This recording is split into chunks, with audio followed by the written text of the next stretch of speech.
This is the brilliant healer's new life in the shadows, and just as the title states, gives us a healer who runs an underground healing clinic. It's kinda like if Eminence in Shadows centered around a healer instead of the god of edginess. Our protagonist is a guy whose life has never been filled with opportunities, so when he finally takes things into his own hands, his self-taught healing magic becomes the means to build his life anew. It just so happens to be as a so-called shadow healer. The unaware Atelier Master brings us Discount Bell from Danmachi, all the way down to his hairstyle and armor. Even his personality is somewhat similar too, since Kurt's the type of protagonist who's both kind-hearted and naive.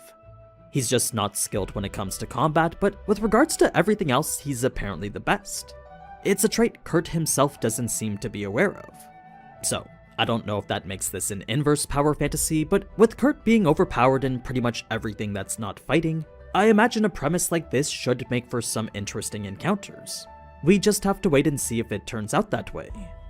Next, we have Once Upon a Witch's Death, which is a more modern fantasy centering around a girl cursed with only 1 year to live. This girl is also the apprentice of one of the 7 sages, who informs her the only way to break the curse is to become immortal. How does she become immortal? Well, she first needs to collect Tears of Joy from 1,000 different people. Only then can she make the Seed of Life and do so. So, in a similar vein to Violet Evergarden or The Wandering Witch Elaine, this is a show that takes you on an emotional journey where each encounter is different. It's, at its core, a drama revolving around the interactions with her. This is the romance fantasy The Too Perfect Saint, and while dealing with a protagonist that's overpowered, her exceptional abilities is actually what makes her the problem. She's deemed as insufferable by those around her, and as a result is sold off to the neighboring country.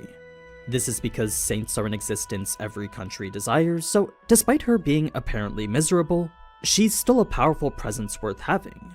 It's then the story becomes focused on this saint and her new life in a brand new country. The Gorilla God's Go-To Girl follows a rather similar path, since it too also deals with a gifted protagonist and quite a bit of romance. You see, this is a world where people are blessed by gods represented by various animals, so when the main character is blessed by the Gorilla God, she's given incredible power that attracts the attention of the royal knights. This is where the reverse harem comes into play, and it's essentially her trying not to stand out amongst them. Now, Theogonia does hint at being an isekai, but the extent to which it is seems to just be cloudy memories from a past life. The real essence of the story comes in the form of a classic underdog tale, centering around a protagonist struggling to survive in what's called the Borderland. It's a grim setting where him and his village are constantly at risk from the relentless invasion of demi-beasts trying to take their territory.